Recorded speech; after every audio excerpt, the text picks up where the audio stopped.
کاکتا سلێمان لە کەنەداوە ڕاستەوخۆ لەگەڵمانە ئەو هەر کتێبێکی تایبەتیە گوندی کۆچۆ تایبەتە بە قەتڵ و عامی ئەو گوندە لە لایەن داعشەوە 11 ساڵ لەمەوبەر. کاکتا سڵاوت لەبێ ئەم کاتت باش، سپاس بۆ بەشداریکردنت لەگەڵمان. چۆن بیرت لەوە کردەوە کە کتێبێک لەسەر کۆچۆ بنووسی؟ سڵاو لە ئێوەش، سڵاو لە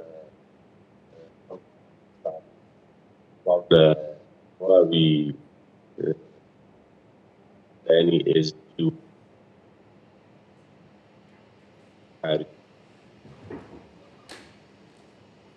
پارچەوەی ڕاستەکەی ئیشکردن نەک تەنیا بۆ من بەڵکو بۆ هەموو ئەو کەسانەی لە بواری شیفکردن و چین و لێکۆڵ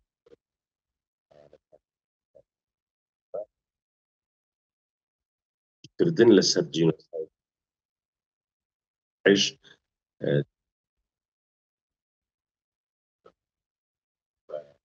بەرپرسیارەتێکی هەم نەتەوەی هەم عەری بووە.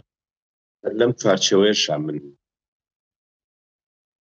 لەگەڵ دەستپێکی تاوە تەرۆریستی داعش چین و توێژ و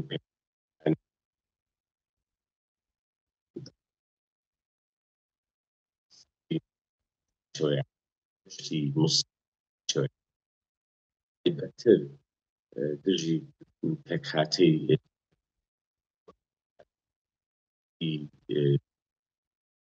ئاینی کاردەمی بکەم و ئەمەش پاڵ نەبووە کە ئیش لەسەر چوو لەسەر وە نەک هەر تەنها لەسەر کۆچۆ بەتایبەتتر بەڵکو یەکەم کتێبی من کاری یانە تۆم بڵێن دەکۆمنتکردن و ئارشیڤکردن بە ناوی جینۆسایدی ئێزدی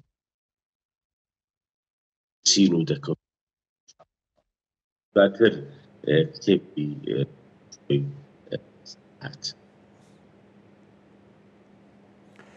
باشە کاکتا، ڕەنگە بۆ من کە خوێنەری کتێبەکەم یعنی ئاشنای ناوەڕەکەکەی بم، بەڵام بۆ بینەرانمان تۆ ویستوتە چی بگێڕیتەوە لە نێوەڕۆکێم کتێبەدا؟ دەتەوێت چی بڵێیت، چی دیاداش کردووە، چی ئەرشیڤ کردووە لە نێوەم کتێبەدا؟ لە ڕاستی ئیشکردن لەسەر جینۆساید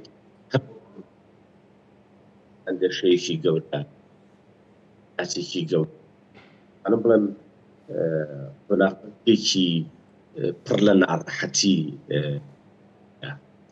لە شێوەی ئیشکردن لە ئایدی یعنی ئینسان کۆمەڵ ئامانجەیە، کۆمەڵێک کۆمەڵێک بەهای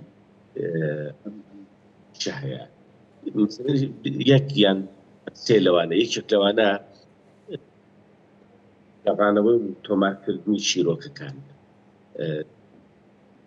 ئەوەی کە ڕووی داوە ئەنجام دەبێت جینۆساید چیرۆکەکان نەگەڕێت، ئەگەر چیرۆکەکان تۆمار نەکرێت، ئەگەر نەنووسرێتەوە سبەی لێکۆژەر زۆر دەتوانێت هیچ لەسەر ئەم بابەت. ئەمە یەکێک بۆ لە ئامان 50-60 چیرۆکی ئەوەی کە جەریمەکان لە دژ ئەنجام دراوە زیاتریش لەو مارم کردووە و گەڕاومەتەوە لە ئاستێکیان گەڕان و ئامادەکردن چیرۆکەکان و ئاستێکیشان خۆم مەیدانی شوێنانەی کە ئێزدیەکان تیابوویان ئێزدیەکان ئاوەی ئەو لامار و ئەوان لە دژیان ئەنجام دراوە هاتوو جێبوون لەوێ رێکت ڕاستەوخۆ چیرۆکەکانم تۆمار کردووە. ئەمە ئاینێکیانەکە زۆر گرنگ یعنیان لە ڕاستیە کردن بۆ کاری ڕۆژنامەکانی لەسەر ئەو تاوانەی لە دژی ئێزدیەکان بە درێژایی مێژوو ئەنجام دراوە. سەبڕونە ئەگەر هیچ تاوانەکانی داعش 73 جار هێرش و پەلاماری ئێزدیەکان لە چوارچەوەی تاوانی جینۆسایدیا ئەتوانین بڵێت 74مین جاریان یعنی سەختترین قۆناغەکان سەختترین پەلامار و هێرشەکان بووە بۆ سەر ئێزدیەکان و هەوڵی جینۆسایدکردنیان لەلایەن داعشەوە. هەموو ئەمانە تەنیا ئامانجی زۆربەی ئەوانە بوونە کە ئیشیان لەسەر ئارشیفکردن و تۆمارکردن و نووسیرەوەی ڕووداوەکانی چوارچێوەی تاوانەکە کردووە، هەر ئەمە شەوای کردووە ئێستا کە ببێتە بەشێک لە کەرەستەی بەردەست ژەر لێکۆڵەرەکان بۆەوەی کار لەسەر جینۆسایدی ئێزدیەکان و ڕەهەند و کاریگەری و لێکەوتەکانی ئەم ئەوانەی جینۆساید بکەن.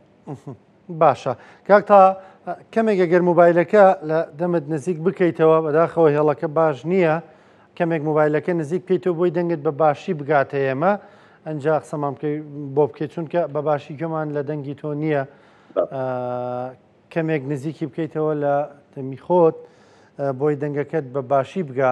ئەنجا پێم خۆشە ڕای تۆ بزانم لەسەر دەستگیرکردنی عەجاج، یعنی پەیوەستی کەینەوە بە بابەتی ئەوەی کە دەمێکە ئێوە هاوار دەکەن ئەوانەی ئەنفالیان ئەنجامدا، ئەوانەی ڕۆڵیان نەبوو لە ئەنفالدا لە جاش و مستەشارەکان لە ئەو کەسانی کە ڕاستەوخۆ دەستی باسییان بردووە بۆ هەندێک ناوچە کە مەگەر بەسخوا ئەو گوندانە بزانێ ئەگەر مستەشارەکانی خۆمان نەبوونە بەعز لەکوێ بەم شوێنانەی دەزانی. ساڵانێکی زۆرە هاوار دەکەن ئەمانە بێت دەستگیر بکرێن، عەجاجە بێت دەستگیر بکرێ. ئێستا دەبینین ئەو خۆشبەختانە عەجاج دوای تەمەن دوای هەرچەندە ئێستا تەمەنی 75 ساڵە بەڵام هەر دەستگیر کراوە. ینی حەزەکەم ڕای تۆ بزانم لەسەر. لە ڕاستیە من جارێک هەر لەگەڵ شاشەی کورسات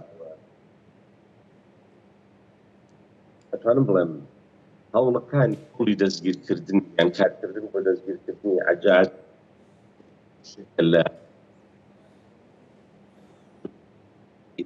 ئەوەی کارکردن لەسەر ئەوانەکانی جینۆساید لە عێراق تایبەتتر ئەوان سایدی من هەرێکی شەعمەم نووسی لەم وتمە دەستگیرکردنی عەجاج ئەم قەزەیە ئەوە بۆیە مەسەلەکە تەنها عەجاج نییە، بەڵکو قەزەیەکە زۆر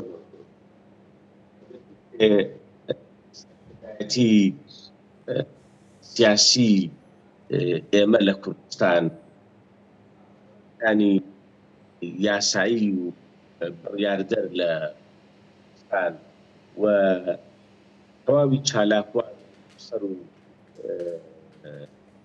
کە کار لە سەر دۆچەی تاوانەکانی جینۆساید دەکەن لە کوردستان تۆزێک برتر و تۆزێک ئەتیانەتر ئیش لەسەر ئەم قسە بکەن. باوەڕم وایە دەستگیرکردنی عەجاج دەستپێکێکی گرنگ دەستپێکێکی گەورەیە بۆ دەستگیرکردنی تەواوی ئەو تۆمەتباران دەستیان لە تاوانەکانی جینۆساید لە کوردستان هەیە. چونکە گرت بچێ کاکە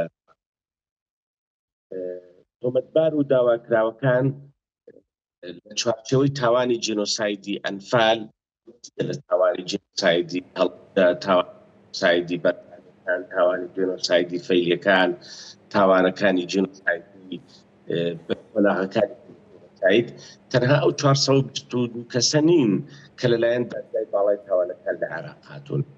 ئەتوانم بڵێم دەیان تۆمەتباری تر سەدان تۆمەتباری تر لە عێراق هەموویان فەشاردا و پایان شارد. بۆیە دەستگیرکردنی عەجاج و کارکردن لەسەر دۆسیەی دادگاییکردنی حەجاج و بەلاڕێدابردننی کەیسی دادگاییکردنی حەجاج دەتوانم بڵێکی گەورەیە و گۆڕانکاریەکی گەورەیە لە ڕێڕووی کارکردن لەسەر تاوانەکانی جنۆساید لە عێراق و گرتن و دەستگیرکردنی تۆمەتبار و داواکراوەکانی کە بەکارن لە تاوانی جنۆساید یان تۆمەتبار و تاوانبارن کاریکردن لە تاوانی جنۆساید. باشە کاکتا وەکو نووسەرێک ئەمە دواپرسیارم وەکو نووسەرێکە لەم بوارە کار دەکەن لە دۆسی جینۆسایدی ئێزدیەکاندا چی دەبوو بکرایە و نەکراوە تا ئێستا؟ لە ڕاستیە دەتوانم ئەوەی کە لە گرتشت یان هەنگاو رابێ لە تاوانی جنۆساید یان لە چوارچێوەی کەیسی تاوانی جنۆساید دژی ئێزدیەکان لەسەر ئاستی نێودەوڵەتی هەنگاوی زۆر زیاتر لە 16 دەوڵەت و ڕێکخراو فەرمی لەسەر ئاستی نێودەوڵەتی دانی بە تاوانەکە وەکو تاوانی جێنۆساید لە نێویاندا ئەمریکایە، ئەڵمانیایە، ئەوروپایە، کەنەدایە و هەتا دوایی و تەنانەت ئەوی یەکگرتوەکان ئەوەی کە گرنگە بکرێ ئەم دایانەیان ئەم چۆن لەسەر ئاستی هەرێمایەتی و ناوچەکە جێنۆساید بناسرێ. لەمە گرنگتر بە بڕای من لێکۆڵینەوەیە لەسەر کاریگەری و لێکەوتنی تاوانی جێنۆساید دژی ئێزدیەکان لەسەر دەست داعش لە ڕووی ئابووری، لە ڕووی کۆمەڵایەتی، لە ڕووی ژینگەیی، لە ڕووی سیاسی، لە ڕووی جوگرافی لەو چوارچێوەی کە تاوانەکەی تیا ئەنجام بەلایەنی کەم ناوچەی ئێزدی نشین لە باشووری کوردستان بگەڕێنرێتەوە پێش ئەنجامدانی تاوان. چونکە بیرمان نەچێ تا ئێستاکە 95% ئێزدیەکان لە پرۆسەی ئاوارە لە پرۆسەی دەربەد لە کافیایی نیشتەجێبوونی خۆیان شوێنی نیشتەجێبوونی خۆیانە ژین. ئەوەی گرنگە ئەو کاریگەر و لێکەوتانەی کە وەکو لەسەر ئاستی ئابووری، لەسەر ئاستی کۆمەڵایەتی، لەسەر ئاستی جوگرافی، لەسەر ئاستی سیاسی، لەسەر ئاستی ژینگەیی لەو کە ئێزدیەکانی تیای نیشتەجێبوو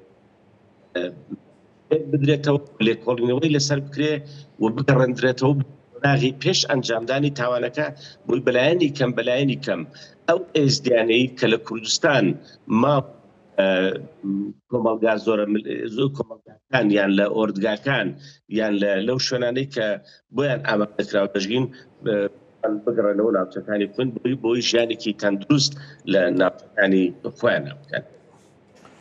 بەڕێز کاکتا سلێمان نووسەر لەبارەی جینۆساید سواس دەکەم. سواس بە بەشداریکردنی لەگەڵمان.